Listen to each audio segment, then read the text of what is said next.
Hello दोस्तों, आपका हमारे इस चैनल में स्वागत है। आज हम आपके लिए कक्षा 12वीं विषय हिंदी का वार्षिक पेपर लेकर आए हैं।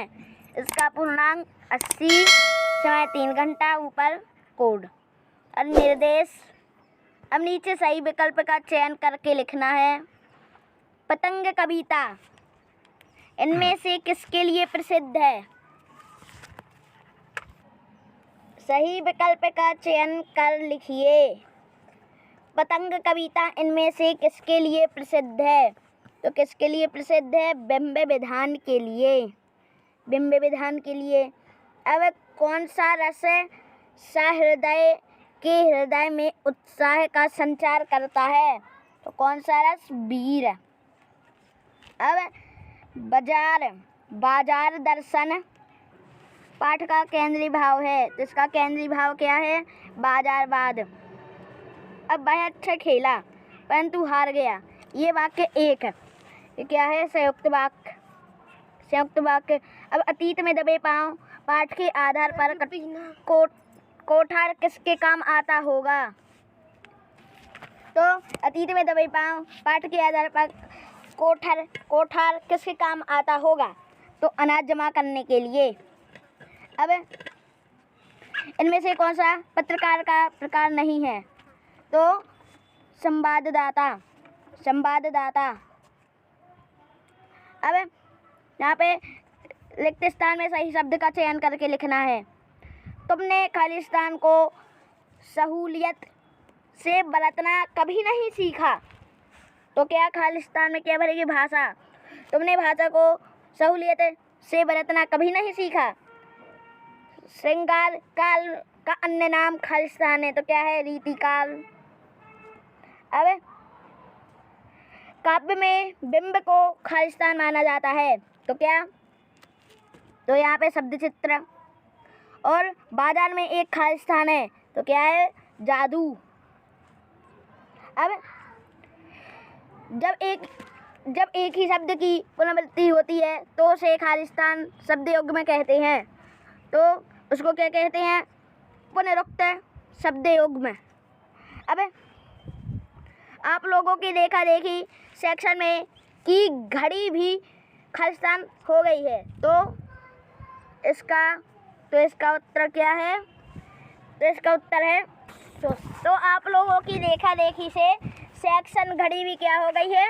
सुस्त हो गई है। तो अगला है संपादकीय को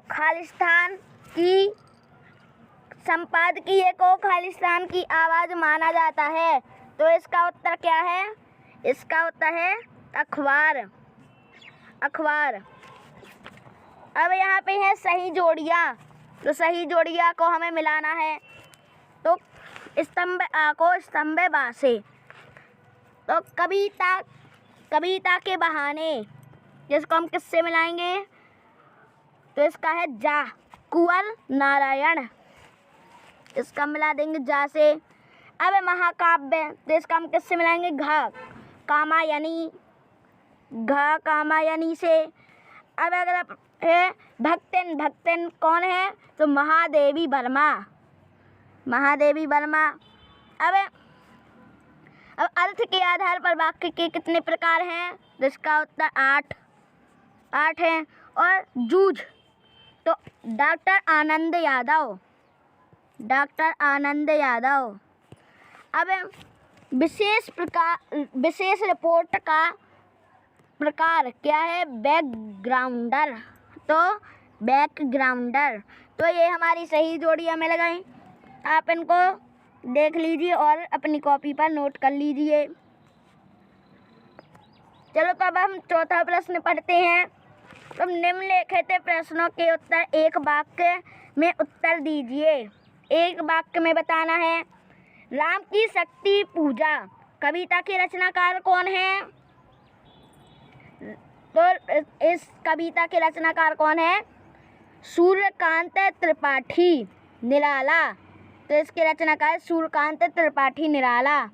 और विस्तृत कलेवर वाले काव्य को क्या कहते हैं? तो विस्तृत कलेवर वाले काव्य को महाकाव्य कहते हैं।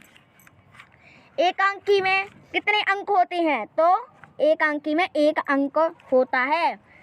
बद्री केदार के रास्ते कैसे हैं? तो बद्री केदार के रास्ते सकरे, खतरनाक और ऊबड़ खाबड़ हैं। और गागर में सागर भरना मुहावरे का अर्थ क्या है? तो इसका अर्थ है कम शब्दों में अधिक बात बोलना है। अब रोजी रोटी की तलाश में आए यशोधर पंत को किसने शरण दी? तो उनको किसनदा ने शरण दी। और HTML का फुल फॉर्म क्या है? तो हाइपर टेक्स्ट मार्कअप लैंग्वेज है। अब सत्य कथन लिखना है। तो लीजिए दोस्तों, आप इनके उत्तर लिख सकते हैं। अब सत्य कथन लिखना है। सत्य कथन लिखिए। तो बच्चे दिशाओं को ढपली की तरह नहीं बजाते हैं। तो इसका उत्तर है असत्य। गेय मुक्तक को प्रगति भी कहा जा सकता है, जिसका है सत्य। और तीसरा है श्रीश को अवभूत कहा गया है, तो असत्य। लोकोक्ति को कहावत भी कहती हैं, तो इसको सत्य। और पांचवे का मनोहर श्याम जोशी को साहित्य अकादमी पुरस्कार से सम्मानित किया गया है। तो क्या ये सत्य है या असत्य? तो ये पांचवे का है सत्य। नाटक की मूल विशेषता समय का बंधन बिल्कुल ना होना है, तो इसका गलत है। अभी अथवा वाले प्रश्न हैं, आप इनको लिख लें और अपनी पाठ्य पुस्तिका में से इनके उत्तर को खोज लें। तो 6, 7, 8 अथवा 9। और निबंध किससे कहते हैं? 2 निबंधकार और उनके 2 निबंधों के नाम लिखिए। और सकलयज्ञ की 2 प्रमुख विशेषताएं लिखना, तो ये आप इनके लिख लेना अपनी किताबों में से। राष्ट्रभाषा के 2 प्रमुख विशेषताएं लिखना है। अब ये 15वां, ये 16वां, 17वां, 18वां इनके अथवा भी साथ में है। अब ये 20वां में आपको आपठित गद्यांश मिलेगा। ये 19वां, तो इसमें आपको आपठित गद्यांश मिलेगा। इसको आपको पढ़ना है और नीचे दिए गए प्रश्नों को पढ़ना है और उनके उत्तर खोजना है। तो ये है शीर्षक इनका, विवेकानंद जी का विरोध किसके प्रति था, ये आपको लिखना है। अब ये आपको काव्यांश दिया गया, तो इसके आपको उत्तर ढूंढना है इस प्रश्नों के। अब नीचे आपको इसका भावार्थ, संदर्भ और प्रसंग तथा सौंदर्य बोध अपने विवेक से लिखना है। अथवा में ये इसका लिखना आपको संदर्भ, प्रसंग, भावार्थ तथा सौंदर्य बोध। अब ये है, तो ये 21वें में अभी इनकी व्याख्या, संदर्भ, प्रसंग लिखना है। और ये इसका अथवा है, तो इसका भी आप लिख सकते हैं। और ये नगर पालिका अध्यक्ष को जल की अनियमित आपूर्ति के संबंध में शिकायती पत्र लिखना है, या फिर अपने मित्र को विद्यालय की वार्षिक पत्रिका में रचना के प्रकाशन की बधाई देते हुए पत्र लिखना है। और निम्नलिखित विषयों में से किसी एक पर रूपरेखा निबंध, पुस्तकालय का महत्व, स्वावलंबन और साहित्य और समाज, मेरी यादगार रेल यात्रा, विज्ञान की और भारतीय कदम। तो इनमें से आप किसी एक को रूपरेखा सहित निबंध लिखना है। और हमारा पेपर हो चुका है। यदि आपको ये वीडियो अच्छी लगी तो इस चैनल को सब्सक्राइब करना और इस वीडियो को लाइक करना। Thanks for watching this video. तो दोस्तों, हम आ गए हैं अब अगले सेट पर। तो ये सेट डी है। अब हम ये देखिए, अब हम नीचे चलते हैं। तो सही विकल्प का चयन करके लिखना है। सही विकल्प का चयन कर लिखिए। तो पहला क्या है? दिन जल्दी जल्दी ढलता है। गीत बच्चन कि किस काव्य संग्रह से लिया गया है? तो इसका क्या है? निशा आमंत्रण। अब ये निशा निमंत्रण। अब नीचे किस रस को रसराज कहा गया है? तो किस रस को? श्रृंगार। अब जिठौठ का अर्थ है, जिठौठ का अर्थ है तो क्या है?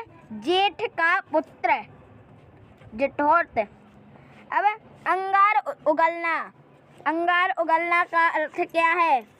तो अंगार उगलना का अर्थ है कठोर वचन कहना, कठोर वचन कहना। और अब अगला प्रश्न, मराठी भाषा में लिखी गई कहानी जूझ का हिंदी अनुवाद किया किसने किया?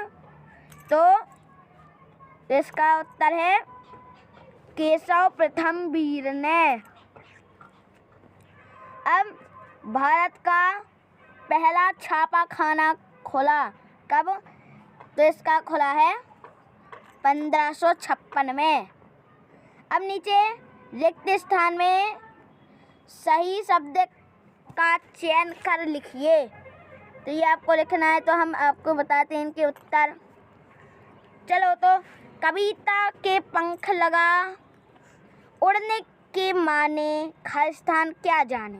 कविता के पंख लगा उड़ने के माने खालिस्तान क्या जाने, तो चिड़िया क्या जाने।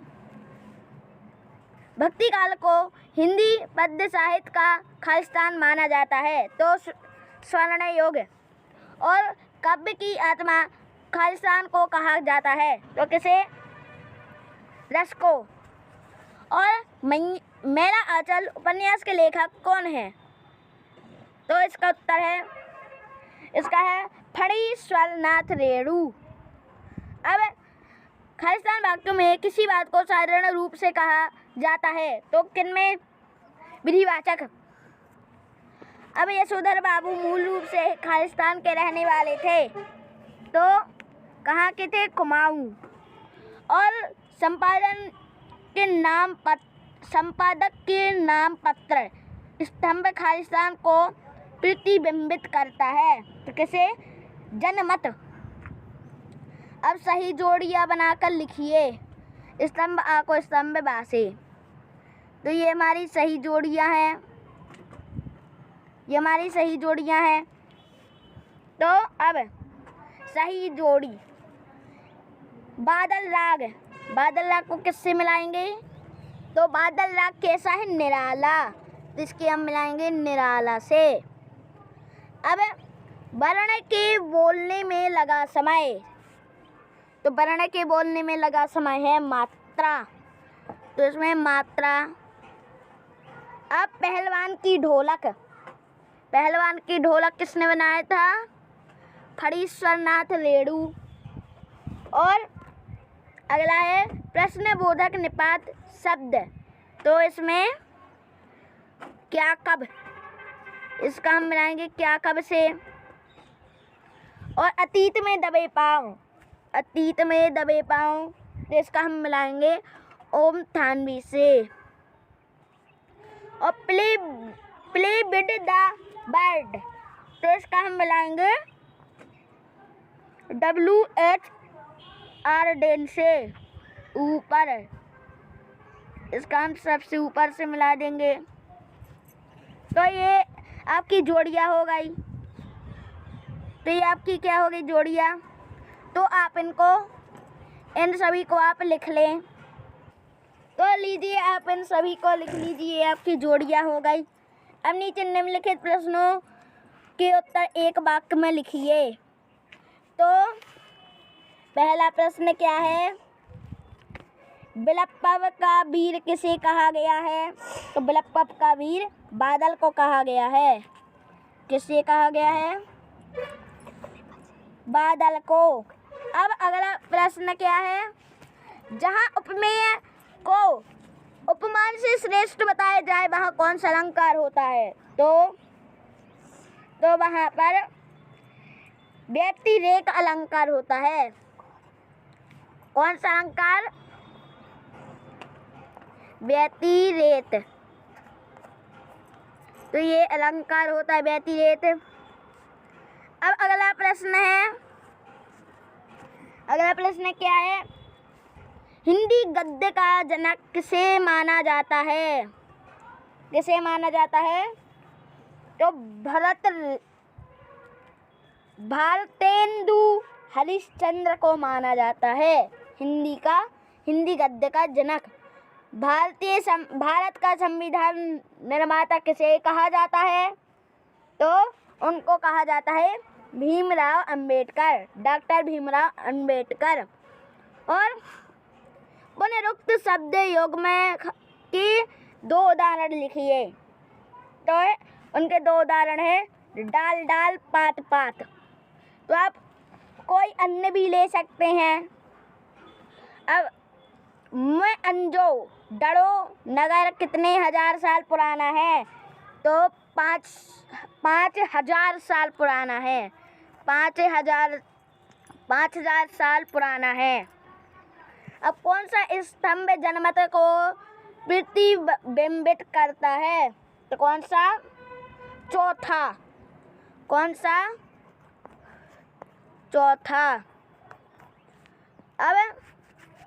अब नीचे सत्य कथन लिखना है। तो पहले आप इनके उत्तर लिख लीजिए।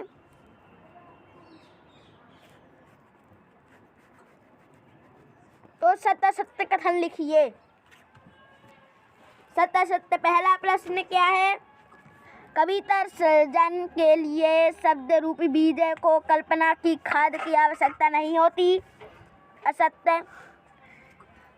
अखिया हरि दर्शन की प्यासी में वियोग श्रृंगार रस।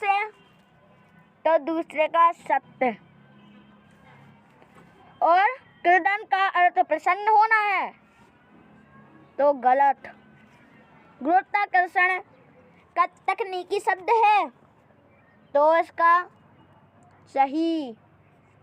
और अगला है कविता के साथ खेलते हुए लेखक आनंद को 2 बड़ी शक्तियाँ प्राप्त हुई।